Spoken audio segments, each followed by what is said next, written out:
ایک وہ ہیں جنہیں تصویر بنا آتی ہے، ایک ہم ہیں کہ اس نے بڑے غور سے آئینے کی طرف دیکھا اور ہٹائی۔ ایک وہ ہیں جنہیں تصویر بنا آتی ہے، ایک بار نظر آئینے سے ٹکرائی اور واپس آ گئی۔ اس نے برا سا منہ بنایا، نفرت ہوتی جا رہی تھی اس کو اس آئینے سے۔ خدا جانے کیوں یہ اتنا تلخ اور حق نما کیوں بن گیا تھا۔ ہر بار وہ اس کو کیوں جتاتا تھا کہ تم ذرا اپنے کندنی چہرے کو تو یاد کرو، اب بھلا یہ کیوں اتنا ستا ستا اور دھواں دھواں نظر آتا ہے؟ تمہارے کنول نینوں کے فانوسوں کی جوت کہاں جا سوئی ہے؟ کیا بات ہے جن میں اب یاس و ہرما کے دھندلکے بھی نظر نہیں آتے؟ تمہارا گداز اور توانا جسم اب ایک کھنڈر سا کیوں نظر آتا ہے؟ یہ کون سا جوگ ہے جو تم نے بغیر دھونی رمائے ہی لے لیا؟ تم نے میدان میں اترے بغیر ہی جام شہادت نوش کر لیا۔ تم نے کون سی جنگ جیتی ہے جو تم کو غازی کا درجہ دیا جائے؟ قمار خانہ حیات میں تم نے کچھ جیتا بھی، یا بس ایک ہی بازی لگا کر ہار مان لی؟ خوب ہو تم بھی۔ تم نے آخر کیا سوچا تھا؟ کچھ بھی تو نہیں۔ تم کو ہمیشہ ہی سے لاحاصل تمناؤں کا خبت رہا تھا اور اسی میں تم کو مزہ ملتا تھا۔ جبھی تو تم یوں مطمئن نظر آتی ہو گویا تمہارا کچھ کھویا ہی نہ گیا ہو، حالانکہ اب تم اپنی آواز شکست کے سوا کچھ بھی تو نہیں۔ یہ انکشاف اس پر حال ہی میں ہوا تھا۔ 2 ہفتے قبل وہ اسٹیشن گئی تھی اپنی کسی دوست سے ملنے جو ادھر سے گزر رہی تھی، اور وہیں اس نے اپنی آواز شکست کو سنا تھا۔ اسی گاڑی کے مردانہ سیکنڈ کلاس میں اس کو جانی پہچانی شکل نظر آئی تھی، وہ جس کا تصور سال کے 365 دنوں میں بلکہ ان سے بھی کچھ زیادہ ہی مرتبہ اس سے بھی کچھ زیادہ ہی مرتبہ آتا تھا، جس کے تصور اور خیال کو وہ اپنی جاگیر سمجھتی تھی۔ اس کو توقع بلکہ یقین تھا کہ وہ اس کو دیکھتے ہی چلتی گاڑی سے ہاتھ ہلائے گا اور مسکراتا ہوا اس کو سلام کرے گا۔ اپنے مخصوص مسخرے اور طنزیہ انداز میں گاڑی رکنے کے بعد جو پہلا شخص اس ٹرین سے اترے گا وہ اس کی طرف لپکتا ہوا وہی ہوگا۔ لیکن یہ کچھ بھی نہ ہوا۔ گاڑی رکی اور اس نے اخبار ہاتھ سے ڈال دیا، گردن باہر نکال کر خالی نظروں سے ادھر ادھر دیکھا اور اٹھ کر غسل خانے میں گھس گیا۔ بظاہر وہ کھڑی ہوئی اپنی دوست سے باتیں کر رہی تھی، لیکن اس کی نظریں بار بار اسی کمپارٹمنٹ کی طرف اٹھ رہی تھیں۔ وہ اس عمر اور سنجیدگی کے باوجود نوعمر لڑکیوں کی طرح دزدیدہ نگاہی سے اسی طرف متوجہ تھی۔ وہ تولی سے منہ پہنچتا ہوا نکلا اور ڈائننگ کار کے بیرے کو کچھ کہہ کر پلیٹ فارم کے دوسری طرف بکھری ہوئی ریلوے لائنوں اور شنٹ کرتے ہوئے انجنوں کو دیکھنے لگا۔ وہ بڑا مزمحل اور پریشان نظر آ رہا تھا۔ یہ تنہا کیوں ہے؟ وہ سوچتی رہی اور دوست کی باتوں کے جواب اتنی بے دلی سے دیتی رہی کہ وہ تقریباً بیزار ہو کر اپنے بچے کے بلاؤز اور کرتے ٹھیک کرنے لگی۔ اس نے ایک بار پھر سوچا، یہ تو یوں بیٹھا ہے جیسے مجھے جانتا پہچانتا ہی نہ ہو، بے وجہ ہی مجھ سے ناراض ہے۔ چلو مجھے اس سے کیا مطلب۔ اس نے دل کو راضی کرنے کی کوشش کی۔ وہ بیٹھا چائے پی رہا تھا۔ گارڈ نے سیٹی دی اور گاڑی نے 2 ہچ کولے کھائے۔ اس کی دوست جلدی سے ہاتھ ہلا کر اپنے ڈبے کی طرف مڑی۔ وہ جھکی اور اس کے بچے کو گود میں لے کر اس کے ساتھ چات چلنے لگی۔ بچہ اس کی گود میں دیتے دیتے اس کو خیال آیا، ایسا بھی کیا تھا تم اس سے جا کر نہیں مل سکتی تھی؟ وہ تو آج کچھ پریشان سا تھا، تم نے اس کو نیا تو نہیں دیکھا تھا؟ اس کو منا لینا تو تمہاری عادت تھی، حد کر دی تم نے بھی۔ مگر اب ڈبے حرکت میں آ چکے تھے، وہ تیز دوڑ کر بھی اس تک نہیں پہنچ سکتی تھی۔ زمین نے اس کے قدم پکڑ لیے اور وہ اس ڈبے کے سامنے سے گزرنے کی منتظر کھڑی رہی، اور جب اس کی دوست نے الوداعی رومال ہلایا تو اس کو دوسری طرف متوجہ دیکھ کر سوچنے لگی، کرے کیا یہ بینا بھی میں کدھر بیٹھی ہوں اور یہ کدھر دیکھ دیکھ کر ہاتھ ہلا رہی ہے۔ ارے تم بینا، اس نے پہلی مرتبہ چونک کر سوچا تھا، ارے تم اتنی ہمدرد اور غمگسار مجھ سے چند قدم کے فاصلے پر کھڑی تھی اور میں تم کو دیکھ بھی نہ پایا۔ تم مجھ سے کتنی ہمدردی کرتی ہیں اور کتنا رنج کرتی ہوں، اگر تم کو معلوم ہوتا میں کس مشکل میں گرفتار ہوں۔ میرا بچہ ہوا موت و زیست کی کشمکش میں مبتلا ہے اور بھی اماں اس دنیا میں نہیں۔ مگر تم کو اب اس سب سے کیا دلچسپی رہی ہوگی؟ تم نے تو خیر خبر بھی لینا چھوڑ دی، تم نہ جانے کس کس کو چھوڑ آئی ہوگی۔ اس نے بلا وجہ ہی کڑھ کر سوچا۔ 2 ہفتے قبل کی یہ باتیں سوچتے سوچتے آئینے کے سامنے اس نے دیکھے بغیر ہی بال بنا کر جوڑا کر لیا۔ کنگھے میں سے آہستہ آہستہ بال نکالتے ہوئے سوچنے لگی، تم میرے سپنوں میں آنا چھوڑ دو۔ اب کیوں پریشان کرتے ہو نادر جی؟ بھگوان نہ کرے جو تم نراش ہو، یہ میرے ہی اوندھے سیندھے خواب تم کو پریشان دیکھتے ہیں۔ بینا، ارے بینا، ماتا جی کی آواز آئی اور وہ جھٹ ان کے کمرے کی طرف مڑ گئی۔ وہ ان دنوں امی کے پاس آئی ہوئی تھی۔ ذرا میری کمر دبا دے۔ وہ بیٹھ کر بڑے دھیان سے اس کی کمر دبانے لگی۔ آج اس نے ایسی باتیں سوچیں جو اس کے گمان میں بھی نہ تھی۔ ہر خط کا بس ایک ہی جواب ہے۔ بے بسی سے اس نے آسمانی رنگ کا معطر خط پٹخ دیا۔ یہ میری شریک حیات ہے، دکھ سکھ کی ساتھی۔ یہ میری کس خوشی اور کس غم میں شریک ہے۔ اب یہی دیکھو محمود بہتر ہو گیا ہے تو آ جائے۔ ہر مرتبہ ایک خوبصورت سا عذر لنگ آ جاتا ہے، مت آئیے، اب میں بھی واپس نہیں جانے کا۔ کوئی تک ہے کہ اتنا خرچ کر کے پھر جاؤں، چھٹی ختم ہونے پر پھر آؤں؟ مجھے کہیں کا نواب سمجھ لیا۔ کتنا سمجھا کر لایا تھا کہ اس چکر میں نہ رہنا، میں بالکل عام حیثیت کا آدمی ہوں، مگر خدا جانے یہ لوگ ہم کو کتنی لازوال دولت کا مالک سمجھتے ہیں۔ اتنے برس کا ساتھ ہونے کو آیا مگر کبھی جو میری مجبوری کا احساس ہوا ہو۔ پھر اس کے دل میں کچھ وسوسے بھی تھے، مگر پھر بھی وہ سوچتا وہ لاکھ کیسی ہو، ایبک بڑا اچھا اور شریف انسان ہے، یہ سب میرا وہم ہے۔ اب میں واپس تو نہیں جا رہا، آپ ہی جھک مار کر آ جائے گی، دیکھوں گا کب تک اکیلی رہتی ہے۔ چائنیز لنچ ہوم کے کیبن کے شیشوں کے قریب بیٹھے ہوئے مقبول کی مخبور نگاہیں ایبک سے ملیں جو باہر کھڑا تھا۔ وہ لپک کر باہر نکلا۔ ہیلو خان ایبک، یار تم تو عنقا ہو گئے۔ ہیلو مقبول، اس نے مصنوعی تپاک سے کہا۔ صرف ہیلو سے کام نہیں چلے گا، چلو میرے ساتھ کافی پیو، اس نے اس کو کھینچا۔ ایک بات سنو، مجھے اس وقت کام ہے، پھر صحیح۔ پھر کچھ نہیں، ہمیں تم سے تمہارا اسکینڈل ڈسکس کرنا ہے۔ کیا کہا؟ کہہ جو دیا کہنا تھا، اندر چلو۔ ارے ٹھہرو تو، میرے ساتھ اور بھی ہے۔ تو یوں کیوں نہیں کہتے اسکینڈل ساتھ ہے؟ بکواس مت کرو، ایبک نے اس کی مخمور نگاہوں سے نظریں چرائیں۔ میں کہتا ہوں ایبک، تو خود فریبی سے باز نہیں آئے گا۔ تم سمجھتے ہو کہ تم مجھے دھوکہ دے لو گے؟ ٹھہرو، میں تمہارے اسکینڈل کو بلائے لاتا ہوں۔ کوئی بات بھی ہوئی؟ اسکینڈل کیسے ہو گیا؟ کسی نے کیا بات دیکھ لی ہے؟ کوئی کیوں دیکھتا، ہم خود اڑتی چڑیا کے پر گرنے والے ہیں۔ روبینہ ایبک کو تلاش کرتی ہوئی وہاں آ گئی تھی۔ ہیلو مسٹر، اور بات پوری کیے بغیر بولا، ہیلو مسز، کیا حال ہے؟ شکریہ، ٹھیک ہے۔ سنا ہے آپ کی ساس کا انتقال ہو گیا؟ اس نے بڑی مصمسی دنیا دار شکل بنا کر کہا۔ بہت افسوس ہوا۔ آپ کی ہمدردی کا شکریہ، وہ تنزن بولی۔ آپ نے ان کے پوتے کو بھی اطلاع کر دی ان کی موت کی؟ کیا ضروری ہے، خود ہی معلوم ہو جائے گا۔ حد کر دیا آپ نے، آپ پر تو سوگ لازم تھا۔ یعنی کس طرح؟ یہی کہ 40 دن رقص و سرور اور گانے بجانے سے احتراز فرماتی ہیں، ان کی فاتحہ درود میں دلچسپی لیتی ہیں۔ کیا بکواس ہے مقبول، ایبک نے ٹوکا۔ ہاں تم تو بکواس کہو گے، اپنی بیوی ایسا کرتی تو معلوم پڑتا۔ ایبک نے منہ پھیر لیا۔ وہ بولی، مجھ پر کیوں فرض ہے؟ ان کا بیٹا بیٹی موجود ہیں، ان کی بیٹی بھی کون سا سوگ انگلستان میں منا رہی ہوگی؟ کون کہہ سکتا ہے کہ نہ منا رہی ہوگی؟ انگلستان میں سوگ منانا جرم تو ہے نہیں، مگر آپ کا تو یہ فرض ہے۔ شاید ڈاکٹر صاحب نے آپ کو شادی کرتے وقت یہ نہیں بتایا کہ ہمارے یہاں بہو ایک کنبہ بلکہ نسل کی ذمہ دار ہوتی ہے۔ کیا آپ کے میاں پر ماں کے مرنے کا اثر نہیں ہوا؟ ہوا کیوں نہیں؟ تو پھر آپ پر بھی ہونا چاہیے اگر آپ کو ان سے دلچسپی ہو۔ ایبک مقبول کی بیتوں کی باتوں سے سخت بور ہو رہا تھا۔ کیا تم اس کی ساس کا پرسہ لے کر بیٹھ گئے ہو؟ پھر کیا تمہاری ساس کا پرسہ لے کر بیٹھوں؟ میرے ساس غریب کے پتے بھی نہیں ہیں کیوں نہیں؟ مقبول نے آنکھیں مٹکائیں اور ایبک ڈر کر چپ ہو گیا۔ ابھی اور بکواس کرے گا، اس نے بات بدلنے کی غرض سے کہا۔ آج کل کیا شغل ہے جو تمہارا شغل ہے؟ ایبک کو سب معلوم تھا وہ اب وہ کیا کہے گا، اس لیے وہ خاموش ہو کر سوچنے لگا۔ دیکھو ذرا، میں اس عورت کے قرب سے خوش ہو لیتا ہوں، اس کے بچے سے محض اس کی ایک نگاہ تشکر کی خاطر محبت سے پیش آتا ہوں۔ چند دن کی بات ہے، یہ کہیں ہوگی اور میں کہیں، اور یہ مقبول جانے کیا سمجھ بیٹھا ہے۔ تو بھلا کہیں ایسا بھی ہو سکتا ہے جوہری ہیروں کو چھوڑ کر پتھروں کا بے وپار کرنے سے رہے۔ کافی کے تخت گھونٹوں کے درمیان وہ یہ سب سوچتا رہا۔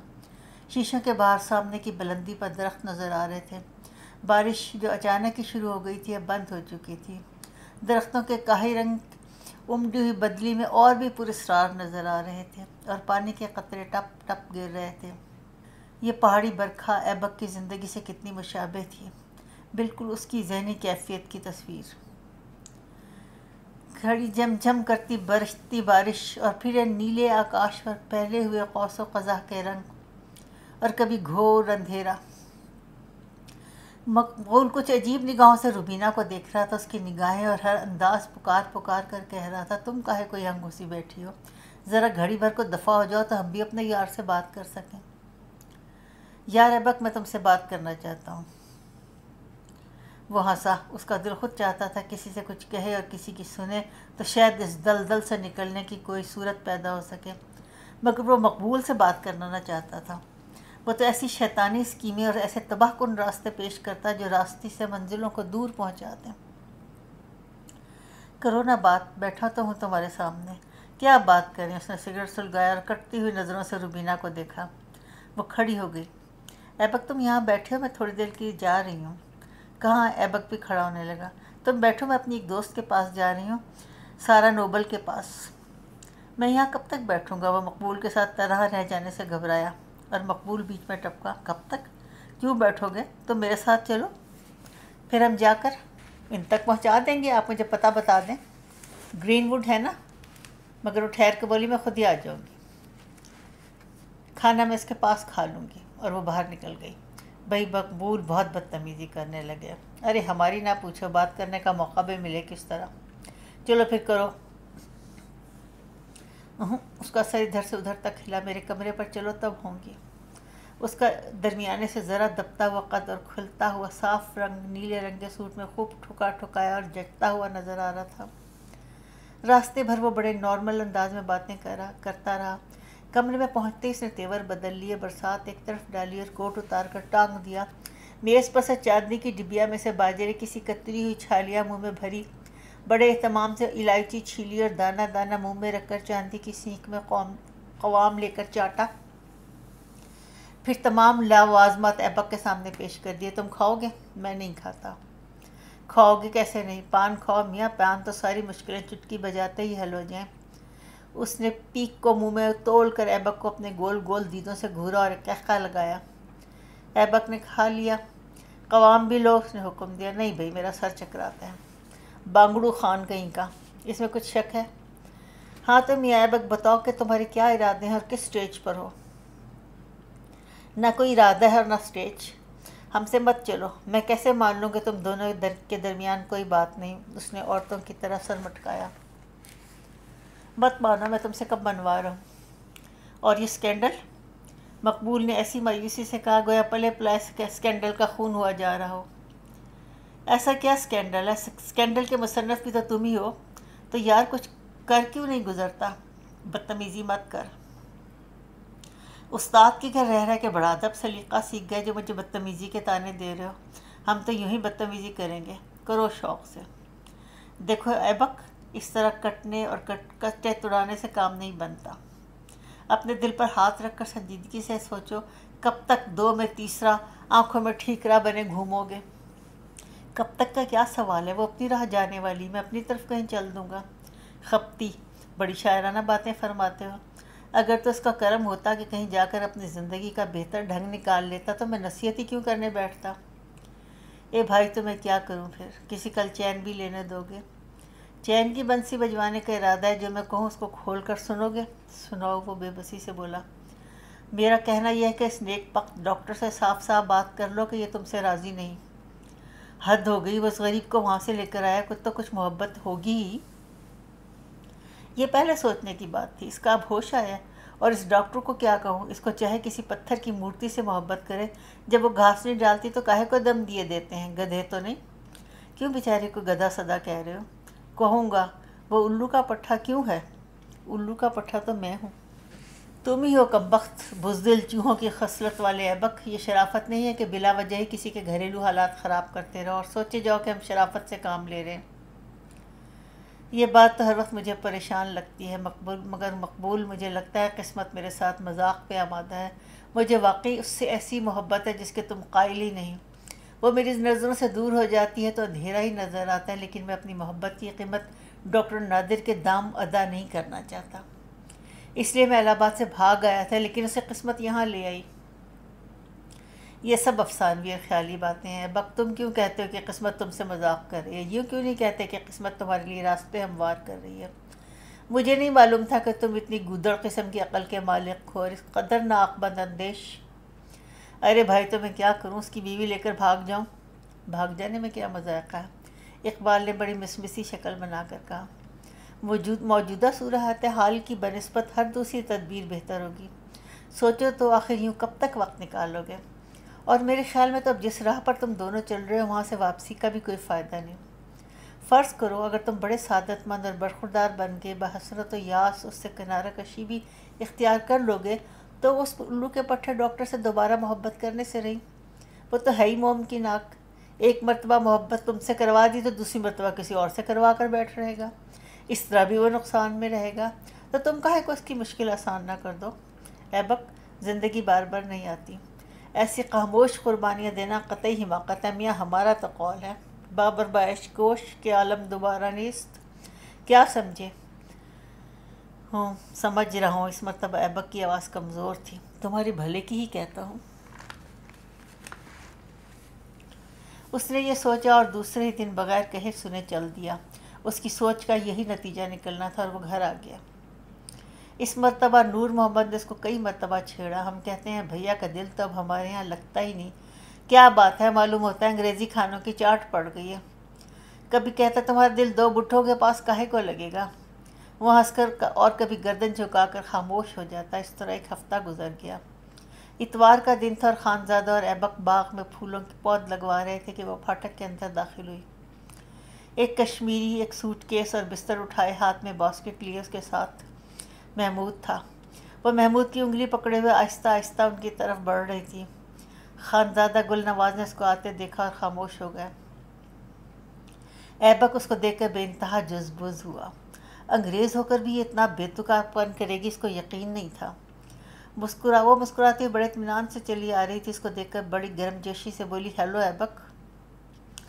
وہ اس کی گرگٹکے سے مزاج سے خوب واقف تھے۔ اس نے اس کی بیزاری کا نوٹس نہیں لیا بلکہ خانزادہ کی طرف متوجہ ہو گئی۔ رسمی سلام دعا کے بعد انہوں نے محمود سے پوچھا، بھائی اب کیا حال ہے تمہارا؟ اور پھر روبینہ سے نادر کے متعلق پوچھا، وہ کب آ رہا ہے؟ وہ تو وہیں سے الہ آباد چلا جائے گا، اس نے اپنی چھٹی کینسل کروا لی ہے۔ یونیورسٹی تو کھل گئی ہوگی، کب کی؟ خانزادہ نے ایبک کی طرف سرسری نظر سے دیکھا۔ تمہارا کیا ارادہ ہے؟ میرا خیال ہے دلی یا علی گڑھ چلا جاؤں۔ روبینہ نے خود ہی اپنے آنے کی وجہ بیان کی، میری آیا بیمار ہو کر چھٹی کے چلی گئی ہے، آس پاس کے کاٹیج بھی خالی پڑے ہیں، کل مسز ہوپ کے ہاں چوری ہو گئی، مجھے ڈر لگا، میں یہاں آ گئی۔ اچھا کیا، وہ بولے، مگر سوچ رہے تھے کہ سب کے باوجود اپنے شوہر کے پاس کیوں نہیں چلی جاتی یہ عورت؟ میرا شک درستی معلوم ہوتا ہے۔ مہمان خانے میں اس کا سامان پہنچا دیا گیا اور وہ بڑے اطمینان سے مقیم ہو گئی۔ محمود البتہ گھبرا رہا تھا۔ ایبک مستقل ناراض تھا اور بڑی رکاوٹ سے مل رہا تھا، مگر اس کو کسی بات کی پرواہ نہ تھی، اس کو اس سے یہی توقع تھی۔ ایک شام ایبک اپنے کمرے میں اکیلا تھا۔ خانزادہ کہیں باہر گئے ہوئے تھے، اس کے کمرے میں چلی گئی۔ اب اندھیرا ہو چلا لیکن اس نے روشنی نہ کی، وہ کسی سوچ میں بیٹھا تھا۔ بے آواز قدموں سے وہ اندر داخل ہوئی۔ ایبک نے چونک کر اس کی طرف دیکھا، وہ سفید سلک کے کشمیری کام کے کمونوں میں لپٹی ہوئی تھی۔ اس کے جاپانی طرز سے بنے ہوئے بالوں میں نرگس کے پھول لگے تھے اور گلے میں ہاتھی دانت کے بیضوی منکوں کی چھوٹی سی لڑی تھی جو اس کی گردن کے ساتھ لپٹی ہوئی تھی۔ اس کے سیدھے ہاتھ میں چاندی کا ایک کنگن تھا اور ماتھے پر کیری کی وضع کی سرخ بندیاں تھیں۔ اس کو خیال آیا گوتم کی دیوداسی توبہ کو توڑنے پھر آ پہنچی۔ وہ اس کو دیکھ کر بے حد پریشان ہو گیا اور رکھائی سے بولا، بات کیا ہے؟ کچھ نہیں، وہ بڑے اطمینان سے بولی، پھر کیوں آئی ہو؟ تم اکیلے جو بیٹھے تھے۔ میرا کیا ہے، میں اکیلا بیٹھنا پسند کرتا ہوں۔ ایبک، ہاں۔ تمہارا جنگلی پن کبھی نہیں جائے گا؟ ہاں، کبھی نہیں۔ تمہارا دماغ خراب ہے؟ تم یہاں آ کر کیوں بیٹھ گئی ہو؟ یہ میرا گھر تو نہیں، تم میری پوزیشن کیوں خراب کرنے پر تلی ہوئی ہو؟ وہ حیرت سے اس کی طرف دیکھ رہی تھی۔ میرا منہ کیا تک رہی ہے؟ تم خود سوچو، تم کو یہ زیب دیتا ہے؟ تم چلی کیوں نہیں جاتی؟ کہاں؟ الہ آباد۔ دیکھو اب تم واپس چلی جاؤ کیونکہ یہاں اکیلی پڑی ہو۔ کب تک کا ارادہ ہے؟ چلو میں چل کر تمہارا سامان بندھوائے دیتا ہوں اور کالکا تک پہنچا دوں گا۔ نہیں شکریہ، مجھے تمہاری مدد کی ضرورت نہیں۔ اس کی آنکھوں سے چنگاریاں سی نکل رہی تھیں اور چہرہ سرخ تھا۔ وہ ایک جھٹکے سے اٹھی اور جانے کے لیے مڑی۔ وہ بھی اس کے ساتھ کھڑا ہو گیا۔ وہ اس وقت کتنی اچھی لگ رہی تھی، اس کا حسن سائے کی طرح معصوم اور وینس کی طرح جلیل نظر آ رہا تھا۔ وہ آہستہ آہستہ اس کی طرف بڑھا اور کھوئی کھوئی آواز میں بولا، تم جا رہی ہو؟ ہاں۔ اس کو اپنے بازوں میں لے لیا اور سرگوشی بولا، شوق سے جاؤ میری روبی، مگر مجھ سے ناراض نہ ہونا، بس مجھے یہ خیال ہی زندہ رکھے گا کہ تم مجھے برا نہیں سمجھتی ہو۔ میری جان، تم مجھ سے دور چلی جاؤ، میں تمہارے خیال کی پرستش کروں گا۔ اچھی بات ہے، اس نے منہ پھیرے ہوئے کہا اور اس کے بازو اس طرح آہستہ سے علیحدہ کر دیے جس طرح بعض وقت ماں مصلحتاً اپنے بچے کے مچلتے ہوئے بازوؤں کو علیحدہ کرتی ہے۔ اور وہ بدنصیب اور بھٹکی ہوئی روح کی طرح اس کے کمرے سے نکل آئی۔ کمرے میں چاند کی کرنوں سے بھی زیادہ نرم اور نیلا بلب دھیمی دھیمی روشنی پھیلا رہا تھا۔ محمود بڑی پیاری اور غافل نیند سویا ہوا تھا۔ میز کے اوپر چاندی کی چھوٹی سی بیضوی کشتی میں قرمزی فنجان اور سبز چائے کا ننھا سا چاندی کا سماوار رکھا تھا۔ آج اس نے ناسازی طبع کا بہانہ کر کے کھانے میں شرکت کرنے سے انکار کر دیا تھا اور کھولتی ہوئی تشفی بخش سبز چائے اور ننھے ننھے نمکین نمکین بسکٹ ایبک خود اپنے ہاتھوں سے اس کے پاس رکھ کر گیا تھا۔ اب وہ اپنے پلنگ پر بے خواب لیٹی تھی۔ اس نے اپنا چہرہ نرم نرم تکیوں میں چھپا رکھا تھا اور دل کھول کر اس کو آنسوؤں سے بھگو رہی تھی۔ اس کی سمجھ میں نہ آتا تھا وہ کیا سوچے اور کیا کرے۔ وہ صرف ایک بات سوچ رہی تھی، کاش یہ ایبک اتنا عجیب نہ ہوتا، کاش یہ اس قدر غلط انداز سے نہ سوچا کرتا۔ اس نے آخر مغرب کے نظریہ اخلاق کو کیوں نہیں اپنا لیا؟ تم لوگ مشکلات کو سہولت پر کیوں ترجیح دیتے ہو؟ اور میں کیوں اتنی بدبخت ہوں کہ تم لوگوں کے چکر میں پھنس گئی؟ اس کے سر میں شدت گریا سے درد ہو رہا تھا اور سماوار میں سے نکلتی اور بل کھاتی ہوئی بھاپ کی خوشبو بڑی راحت انگیز معلوم ہو رہی تھی۔ وہ اٹھی اور اپنی روتی ہوئی سرخ سرخ آنکھوں سے جھلملاتے ہوئے چاندی کے نمک نازک سماوار کی طرف دیکھنے لگی۔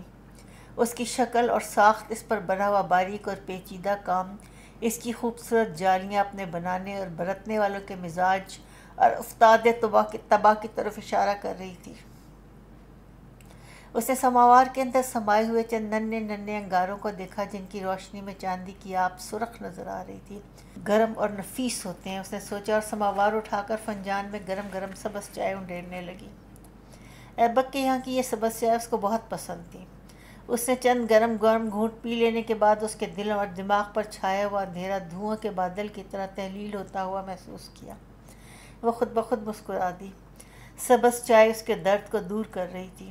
اس کی طبیعت میں وہ تقدر باقی نہ تھا۔ اس نے غسل خانے میں جا کر منہ دھویا، رات کے کپڑے پہن لیے، آئینے کے سامنے کھڑے کے بال کھولے اور آہستہ آہستہ برش کرنے لگی۔ پھر یوڈی کلون کی ٹھنڈی اور خوابناک خوشبو نے اس کو لوری سی دی اور دھیرے دھیرے نیند کی پراسرار وادیوں میں دھنستی چلی گئی۔ دوسری صبح دھواں دھار بارش کے ساتھ نمودار ہوئی۔ گہرے سرمئی بادل کی چادریں سی تنی ہوئی تھیں۔ جتنی بارش ہوتی اتنی بدلی گہری ہوتی جا رہی تھی۔ وہ تو اس وجہ سے کمرے سے نہ نکلی، اس کے آتش دان میں آگ جل رہی تھی۔ وہ ڈریسنگ گاؤن میں لپٹی ہوئی بیٹھی تھی۔ محمود اس کے پیروں کے قریب نرم اور گرم قالین پر بیٹھا ہوا کتاب پڑھ رہا تھا۔ ایبک اس وقت تک بستری سے نہ نکلا تھا، البتہ خانزادہ گل نواز اور نور محمد کے معمول میں فرق نہ آیا تھا۔ ایسی بارش کے دنوں میں وہ نماز اور ناشتے سے فارغ ہوتے ہی اپنے مطالعے کے کمرے میں گھس جایا کرتے تھے۔ تمام دن وہ ایک مسافر کی طرح بارش رکنے کی منتظر رہی۔ دوپہر کے کھانے کے وقت بادل ناخواستہ گئی۔ خانزادہ نے بڑے تپاک سے اس کی خیریت پوچھی۔ شکریہ، ٹھیک ہوں، اب تو بالکل۔ اس نے پلٹ اپنے سامنے کرتے ہوئے کہا، آج تو بارش رکنے کا نام ہی نہیں لیتی۔ میں آج نہ جا سکوں گی۔ انہوں نے تعجب سے پوچھا، کیا تم آج جانے والی تھی؟ ایبک سر جھکائے سوپ پینے میں مشغول تھا۔ خیال تو یہی تھا۔ ایبک نے اس کی طرف دیکھا۔ ہلکے بادامی رنگ کے نرم اور ڈھیلے ڈھالے کوٹ میں وہ ایک مرغی کے چوزے کی طرح مخملی اور معصوم نظر آ رہی تھی۔ ایک ٹک اس نے حسرت اور افسوس سے اس کو دیکھا اور پھر کھانے میں مشغول ہو گیا۔ وہ سوچ رہا تھا، خدا جانے کبھی وہ اس نگار سیمتن کو دیکھ سکے گا یا نہیں۔ اس کی یہ نیلی آنکھیں اور خورشید سحر کی بے ضرر کرنوں کے سے سنہرے اور نرم بال اب کاہے کو اس کے قریب آئیں گے۔ وہ بظاہر خاموش اور پرسکون تھا، لیکن اس کے تمام وجود سے نادیدہ آنسو ابل رہے تھے۔ روبینہ نے بڑے اطمینان سے ایبک کے چہرے کی طرف دیکھا، جیسے خاموش سوگواری نے اور زیادہ دلکش بنا دیا تھا۔ وہ سوچ رہی تھی، خدا جانے یہ سبھی کو اتنا حسین نظر آتا ہے یا محض میری نگاہ کا قصور ہے۔ اس کے جانے کا سن کر اس کے کمرے میں گیا، اس کا سامان بندھوانے اور اس کے لیے سبز چائے اور نمکین میوہ لے کر آیا۔ تم اپنی روانگی کی اطلاع مجھے دینا، میں تم کو کالکا تک پہنچا کر آؤں گا۔ وہ اس کو بس اسٹینڈ تک پہنچانے گیا۔ محمود کو پیار کیا، اس کی طرف جھکا۔ خدا حافظ، مجھ سے ناراض تو نہیں؟ کہہ نہیں سکتی۔ بس شن شن کر کے سٹارٹ ہوئی اور وہ ہاتھ ہلا کر رہ گیا۔